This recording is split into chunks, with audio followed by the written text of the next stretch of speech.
What a celebration that was for Manchester City, isn't it? They didn't even need to kick a ball, really, Frank, because it was all decided from the Arsenal game the other day. And they just look so unstoppable at the moment. If you look at this Pep Guardiola side then, Julian, I mean, where does this rank? Where did this squad rank in terms of all the City sides under Pep Guardiola? Yeah, I think it's probably the strongest squad. Is it the most exciting? Who knows? Because there's still a lot of games to play for. I think if they go on to win the treble, then you can't question the achievement, and you've got to state that they probably are his best squad and his best team. But in regards to the squad, it's a consistent one. I think he makes changes as he has today, and it's like for like, it's strength for strength. So it's a credit to him and the club in the recruitment. Where do you rank it, Frank?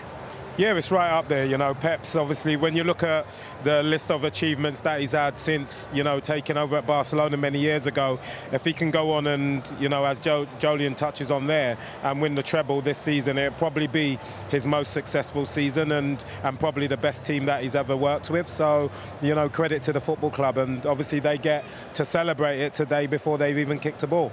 Yeah, I mean, was there really any doubt, Michael?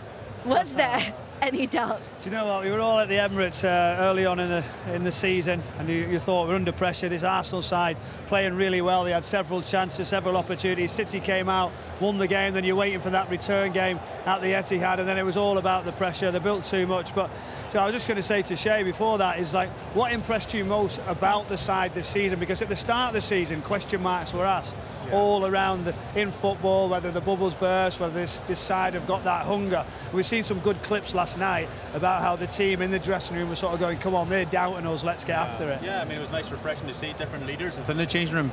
We say you have to have leaders to win the Premier League, and different people. Diaz was talking at points, Gundogan spoke in the meetings, and you think these guys are all leaders in their own right. But as you rightly say, they started the season really slow, and there was huge question marks because Arsenal were miles ahead of them. They thought it's too big a gap to claw Arsenal back, but I think after the World Cup they've really hit the ground running, had so many victories, and again, if you're Arsenal, this team's chasing you down. This Manchester City team, they're so good, they're so strong, they're so relentless. And they're a brilliant team with probably the best manager in world football leading them, so it's a hard one to follow. That's the thing, isn't it? Because they have won the Premier League this time round, but they've also reached the heights of 100 points before in the past. Regularly, they've reached above 90 points. And this time round, it's more the 80-point mark. But points regardless, they look unstoppable. They look like possibly is this the best Man City team under Pep Guardiola. The way that they played against Real Madrid absolutely blew them away. Yeah, I was lucky enough to be here the other night as well. They were unbelievable. Real Madrid couldn't get near them on the pitch, and it was 4, it could have been 6 or 7. Courtois for Real Madrid was brilliant. They'll probably be the best if they won the Champions League, won the FA Cup, and of course they've won the Premier League already. If they can get the treble under the belts this season, then I think we'll all be talking about one of the best teams ever to play in the Premier League. What about Pep as one of the greatest Premier League manager then? I think him and Alex Ferguson, and everyone talks about the red half of this city. You know, Man United won the treble, of course, in 1999, and this team now can emulate that. And if he does that, then I think it'll be a question for everyone who's the best. It's a shame that it's actually going to be classed as failure if they don't. Yeah. That sounds ridiculous. Well, the reason Pep was brought in was to win the Champions League, wouldn't it? So. I get that, but, you know, this is a competition that's so difficult to do, isn't it? Yeah. But again, just winning the Premier League 3 in a row, Jolie, and it's almost like just, oh, well, that's normal now. Yeah, of course, and it is, and I think they've set a new standard in regards to winning 10, 12 games in a row, and now that every team knows they have to do that in order to win the league and to compete, because Arsenal got to, what, 9, and you're thinking, yeah, they're in with a chance, and then City got 1 and do 13, 14 wins, and as you said, it's the new normal. Frank? Yes. In terms of Pep being the greatest Premier League manager, where does he rank for you?